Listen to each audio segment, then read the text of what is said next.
திரு கல்யாண சுந்தரம், போதிய அளவு பதில்கள் சட்டப்பேரவையில பேசுவதற்கு முன்பாகவும் கொடுக்கப்பட்டிருக்கு. சட்டப்பேரவையிலும் முதலமைச்சர் கொடுத்த, அமைச்சர்களும் கொடுத்துட்டாங்க. ஆனாலும் ஏன் திரும்ப திரும்ப இவங்க சந்தேகப்படுறாங்க? முழுக்க முழுக்க அரசியல் தான் காரணம் அப்படின்னு சொல்றாங்க.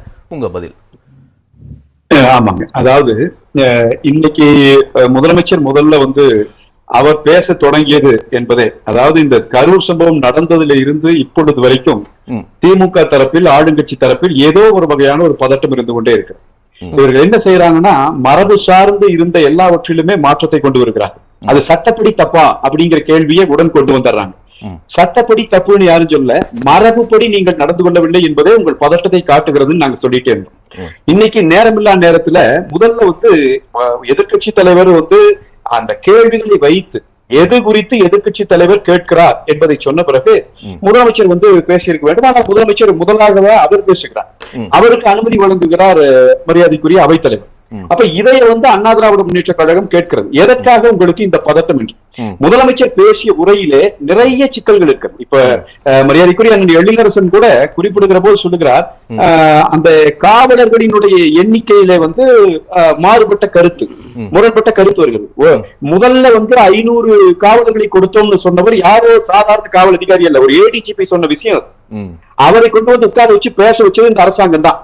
அந்த நிகழ்ச்சி நடந்த அன்னைக்கே சொல்லியிருந்தாலும் கூட தெரியாமல் ஒரு கணக்குல சொல்லிட்டாருன்னு சொல்லியிருக்கலாம். காலம் எடுத்து அதற்கு பிறகு அவர்கள் ஆய்வு அவர்களுக்கு அறிக்கை தான் கிடைத்த பிறகு அவர்கள் சொன்ன எண்ணிக்கை 500 காவலர்கள் என்று சொன்னார். அதிலே கூட இப்ப அவங்க 20,000 பேர் வருவார்கள் என்பதை கணித்து நாங்கள் காவலர்களை கொடுத்தோம் என்றும் சொல்லியிருந்தார்கள் அந்த செய்தியாளர் சந்திப்புல. 20,000 பேர்கள் வருவதாக கணித்திருந்தால் இவர்கள் கொடுத்திருந்தா 500 காவலர்கள் என்பது எண்ணிக்கைப்படி தவறானது, கொடுத்திருக்க கூடாது. இதையும் நாங்கள் ஏற்கனவே கேட்டிருந்தோம். ஆனா இன்னைக்கு இதுல என்னன்னா, முதலமைச்சர் என்ன பதில் சொல்கிறார்? 606 காவலர்கள் இருந்தார்கள், 600க்கும் மேற்பட்ட காவலர்கள் அங்கே பணியில இருந்தார்கள். இது அப்பட்டமான முரண்பாடு. இது அங்க எழிலரசன் அவர்கள் கூட அதை மறுக்க முடியாம அவர் என்ன சொல்றாருன்னா, அது அங்க டிஸ்ட்ரிக்ட்ல இருந்து வந்துருச்சு, டிஸ்ட்ரிக்ட்ல இருந்து ஏடிஜிபி கொடுத்த அறிக்கை, அது ஏடிஜிபி எல்லாருக்கும் முன்னாடி சொன்ன செய்தி, அது முதலமைச்சர் மாற்றி சொல்லுகிறார் என்றால் இவர்கள் பதட்டப்படுகிறார்கள் என்பதற்கு இதை விட நேரடியான சாட்சி ஏதாவது வேண்டுமா? அப்ப இந்த தகவல்கள் முன்னுக்கு பின் முரணாக போகிறது ஒன்று. இரண்டாவது, முதலமைச்சர் பேசிய அந்த பேச்சில கவனிங்க, அந்த செருப்பு வீசின விஷயம் தான் இந்த பிரச்சனையில சூழ்ச்சியாக பேசப்படுகிறது. இது கிரிமினல் கேஸாக பதிவு பண்ணப்பட்டு உச்சநீதிமன்றம் கேட்டது, ஏன் கிரிமினல் கேஸ் பதிவு பண்ணிருக்கீங்கன்னு கேட்ட போது 41 பேரினுடைய மரணம் என்பதால் பண்ணோம் இவங்க பதில் சொன்னாங்க, இவங்க தரப்பு வழக்கறிஞர். ஆனால் இப்ப பிரச்சனை என்னன்னா, இந்த வழக்கு எந்த இடத்துல, இந்த சம்பவம் எந்த இடத்துல கிரிமினல் கேஸா மாறுது? செருப்புகள் வீசப்பட்டு விஜய் மீது ஒரு தாக்குதல் நடத்தப்பட்டு அதன் பிறகு நெரிசல் ஏற்பட்டு அதிலே மக்கள் உயிரிழந்ததால் ஒரு கிரிமினல் ஆக்டிவிட்டி இன்வால்வ்டுங்கிற பிரச்சனை இருக்கு இல்லைங்களா? இது குறித்து முதலமைச்சர் பேசுகிறார். இன்னைக்கு அவையில பேசுகிற போது என்ன சொல்லுகிறார்? விஜயை தாக்குவதற்கு யாரும் திட்டமிட்டு செருப்புகளை வீசவில்லை அப்படின்னு ஒரு முழுமையான முடிந்த ஒரு முடிவை சொல்லுகிறார். சொல்லிவிட்டு அடுத்த வரையிலே சொல்லுகிறார், தண்ணீர் கிடைக்காத காரணத்தால் அவருடைய கவனத்தை ஈர்ப்பதற்காக ஒருவேளை செருப்புகளை வீசி இருக்கலாம் என்கிறார். ஒரு முடிவு உறுதியாக சொல்லுகிற முதலமைச்சர், திட்டமிட்டு வீசவில்லை என்று உறுதியாக சொல்லுகிற முதலமைச்சர், தண்ணீர் கேட்டுத்தான் வீசினார்கள் என்று உறுதியாக சொல்லவில்லை என்றால் இவர்கள் விசாரிக்கவில்லை. அதுக்கப்புறம் அவர் சொல்றாருல, சிபிஐ விசாரணையில் அனைத்து உண்மைகளும் வெளிவரும் அப்படின்னு அடுத்த சொல்றாரு. ஆமா, முதலமைச்சரினுடைய அந்த வாசகத்திலே முரண்பாடு இருக்கிறது என்பதை நான் சுட்டிக்காட்டுகிறேன். சிபிஐ விசாரணையில வரும் என்பது எல்லாருக்கும் தெரியும். சிபிஐ விசாரணையில அந்த உண்மை என்பது வெளிவரும். ஆனால் இன்றைக்கு முதலமைச்சர் சிபிஐ விசாரணை குறித்து பேசுறது நீங்க இப்ப சரியா கேட்டீங்க. ஏன் சிபிஐ விசாரணை வரையில நீங்க இவ்வளவு பதட்டப்படுறீங்க என்பதாக அண்ணன் எழிலரசன் கேட்டீங்க. அவர் எங்களுக்கு ஒன்றும் பதட்டம் இல்லை என்று சொன்னார். அந்த பதட்டம் எங்கே வெளிப்படுகிறது என்றால், சட்டமன்றத்திலே பேசுகிற முதலமைச்சர் அவர் என்ன சொல்லுகிறார்?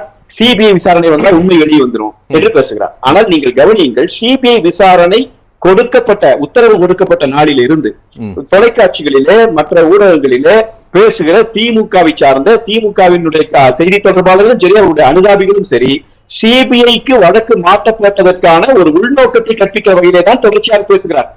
இது முதலமைச்சருக்கு தெரியாம இருக்க வாய்ப்பில்லை. இது கூட்டணி அமைச்சிரும், பிஜேபி காப்பாத்திரும், சிபிஐ வழக்குகளை முடிக்காது, வழக்கு முடியாம இருக்க விஜய் தப்பிக்கிறதுக்கு சிபிஐக்கு போயிருக்கு, இப்படி தொடர்ச்சியா பேசுறாங்க. இது மக்கள் எல்லாருக்கும் தெரிஞ்ச விஷயம். ஆனா முதலமைச்சர் என்ன சொல்றார்? சிபிஐ விசாரணையில எல்லாம் உண்மை வெளியே வந்துருக்கிறார் என்றால், ஒரு பக்கம் ஒரு கட்சி தலைவராக இருக்கிற மரியாதைக்குரிய ஸ்டாலின் அவர்கள் இந்த பேச்சை பரவ விடுறார், இன்னொரு பக்கம் சட்டப்படி அதை பேசினா பிரச்சனை வந்துடும் தெரிகிறது சட்டமன்றத்தை மாற்றி பேசுகிறார். சொல்லுங்க சொல்லுங்க பேசுங்க பேசுங்க. அப்ப முதலமைச்சரினுடைய பேச்சிலேயே இவ்வளவு மாறுபட்ட கருத்துக்கள் வருகிற போது ஒரு எதிர்கட்சி தலைவர் பேச வேண்டிய நேரத்தில் அவரே முன்கூட்டியே எடுத்து பேசிவிட்டார். அதுல எல்லாவற்றையும் தாண்டி அவர் இன்றைக்கு செய்திருக்கிற மிக மிக தவறான வேலை, முதலமைச்சர் செய்திருக்கிற வேலையாக நாங்கள் பார்ப்பது, இதை இந்த பிரச்சனை 41 உயிர்கள் போயிருக்கிறது, இது குறித்து ஒரு அரசு விளக்கம் கொடுக்க வேண்டும் என்று நாங்கள் கேட்கிற போது, கூட்டணிக்காக நீங்கள் செய்கிறீர்களா என்று எங்கள் செயல்பாட்டிலே ஜனநாயக ரீதியாக அண்ணா திராவிட முன்னேற்ற கழகம் செய்கிற இந்த செயல்பாட்டின் மீது ஒரு உள்நோக்கம் கற்பித்து சட்டமன்றத்திலே பேசுகிற பேச்சு இருக்கிறது. இது சட்டமன்றத்திலேயே இன்றைக்கு நடந்தது. தமிழ்நாட்டின் வரலாற்றில், தமிழ்நாட்டின் சட்டமன்ற வரலாற்றில் ஒரு கருப்பு தினம், இது ஒரு கரும்புள்ளி. இப்ப திரு எழிலரசன் கூட குறிப்பிட்டாரு, அவர் அவையில இருந்தவர் தான், நாங்க தான் இருக்கிறேன், அதிமுக உறுப்பினர்கள்லாம் முன்னாடி உட்கார்ந்து தர்ணா பண்றாங்க, நாகைமாலி அங்க இருக்கிறாரு சிபிஎம் சட்டமன்ற உறுப்பினர், எதுக்கு தர்ணா பண்றீங்கன்னா தெரியல, நாங்க முன்னாடி உட்கார்ந்துட்டோம், இவ்வளவுதான் அவங்களுக்கு இருக்கக்கூடிய ஒரு புரிதல்.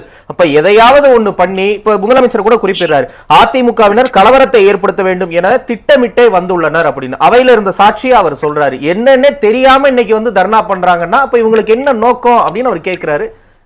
அவர் அதான் இது நான் அந்த சொல்லை பயன்படுத்தக்கூடாது, எல்லாருமே மரியாதைக்குரிய தலைவர்கள், ஆனாலும் கூட சொல்ற இந்த வேலிக்கு ஓனன் சாட்சின்னு ஒண்ணு நம்ம ஊருக்குள்ள சொல்லுவாங்க. என்னங்க சாட்சிக்கு இவர்கள் கூட்டிக் கொண்டு வருகிற தோழர் யாரு, அவர் எந்த கட்சியை சார்ந்தவர், எங்கே இருக்கிறார் என்பது எல்லாருக்கும் தெரியும். அவர் சொன்ன உறுப்பினரா இருந்தாலும் என்ன, அவர் அவையில இருந்தது தானே சொல்றாரு, அதுக்கே நீங்க சந்தேகத்தை வெளிப்படுத்த. நான் பொய்ன்னு சொல்றேன், அதை நான் சொல்லக்கூடாதுன்னு கொஞ்சம் கல்யாண சுந்தரம் நான் ஒரு நிமிஷம் சொல்லிடுறேன். அதாவது அவர் என்ன சொன்னாருன்றது தெளிவாக சொல்கிறேன். அவர் தமிழ் சொல்லும்போது கொஞ்சம் கவனிக்கல. அதாவது நீக்கப்பட வேண்டும், அதாவது எக்ஸ்பென்ஸ் பண்ணோம். அவர் திரு சிவசங்கர் அவர் பேசுனதை எதிர்த்து தான் வெளிநடப்புன்ற மாதிரி வெளிநடப்பில் உள்ளே உட்காந்து போராட்டினாங்க. அப்போ ஒரே சத்தம் நடக்குது. முதலமைச்சர் நீங்கள் வாங்க சொல்லுங்கன்றதுல அந்த இடையில எழுந்துட்டாரு, எதிர்கட்சி தலைவரும் எழுந்தாரு, திரும்பி உட்கார்ந்துட்டாரு. அந்த நேரத்துல அவங்க இருக்கிற பின்பக்கம் உட்கார்ந்து இருக்க அதிமுகவுடைய உறுப்பினர்களோடு நாகைமாலி அவர் கேட்கிறாரு, என்ன நீங்க என்ன பிரச்சனை, என்ன கேட்கறாங்களே சொல்லுறது, அது எதுன்னு தெரியல. அவர் பிரச்சனையை சொல்ல, இங்க நீக்கப்பட வேண்டியது எதுன்னு சொல்ல வராங்கன்ற கருத்தியல் அவருக்கு தெரியல. ஏதோ பேசிட்டு இருக்கு, விவாதம் போயிட்டே இருக்கும் போது அவர் எதிர்கட்சி தலைவர் உட்காந்துட்டாரு. அதனால நான் உட்காந்துறேன், அரசியல் செய்யறது நோக்கம்னு தெரியல. அதுதான் நான் சொல்ல வரேன். எனக்கு புரிஞ்சுது, நீங்க சொன்ன போது நான் எடுத்துக்கிட்டேன். எனக்கு தெளிவா புரிஞ்சு நீங்க சொன்னது. இவர் சொல்றதுபடியே பார்த்தாலும் கூட ஒரு குவாரல், ஒரு சத்தம் நடந்து கொண்டு இருக்கிறது. அங்க இருக்கிற போது இப்ப என்ன அந்த இடத்துல நடக்குதுன்னா அவையில பரபரப்பான ஒரு சூழல் நடந்து கொண்டிருக்கிற போது ஒரு சட்டமன்ற உறுப்பினர் சொன்னார் என்று சொல்லுகிறார். நான் என்னுடைய கருத்துல தெளிவா சொல்றது, அண்ணா திராவிட முன்னேற்ற கழகத்தினுடைய சட்டமன்ற உறுப்பினர்கள் மிக தெளிவாக இந்த பிரச்சனையில என்ன நடக்கிறது என்பதை தெரிந்து அவர்கள் இந்த பிரச்சனை குறித்தான கருத்தோடு தான் உள்ளே இருந்தார்கள். எதிர்கட்சி தலைவரினுடைய ஒவ்வொரு செய்தியையும் அவர்கள் இன்றைக்கு உள்வாங்கி இருந்தார்கள். போராட்டத்தில் அவர்கள் பேசியிருக்கிறார்கள். நான் இன்றைக்கு பல சட்டமன்ற உறுப்பினர்களோடு பேசினேன். ஒரு பத்திரிகையாளர் மூலம் எங்களுக்கு செய்தி கேட்டு அவ்வளவு தெளிவான விளக்கலை. எனவே அதெல்லாம் இந்த குற்றச்சாட்டுகளை எல்லாம் நான் மறுத்து விடுகிறேன். அதெல்லாம் ஒரு குற்றச்சாட்டு இல்ல.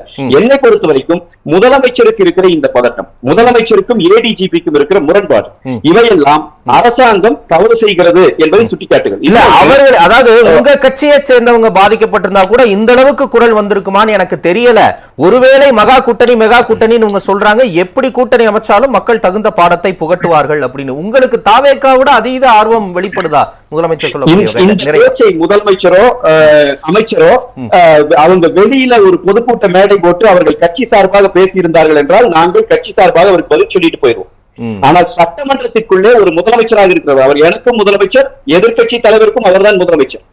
அவர் இவ்வளவு துயர்மிகு சம்பவத்தை பேசுகிற போது இவ்வளவு ஒரு தரம் தாழ்ந்த கருத்தை பதிவு செய்திருக்கிறார் என்பதைத்தான் நான் முதல்லயே வருத்தம் தெரிவித்தேன். அவர் செய்திருப்பது என்பது ஏற்புடைய வேலையே அல்ல.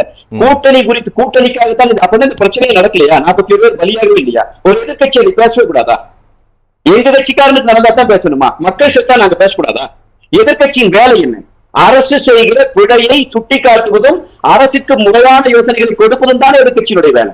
அரசின் சார்பில் பிழை இருக்கிறது என்பதை சுட்டிக்காட்டுகிற போது அந்த சுட்டிக்காட்டலுக்கே உள்நோக்கம் கற்பிக்கிறார்கள் என்று சொன்னால் இவர்கள் நாங்கள் ஜனநாயக கடமையாற்றுவதையே இவர்கள் கேலி பொருளாக மாற்றுகிறார்கள் என்று சொன்னால் தெளிவாக தெரிகிறது இவர்கள் இந்த பிரச்சனையை திசை திரும்ப பார்க்கிறார்கள். இது மக்கள் மத்தியில் உண்மை போய் சேர்ந்துவிடக் கூடாது என்பதற்காக இவர்கள் திட்டமிட்டு திசை மாற்றுகிறார். ஓகே, வரேன்.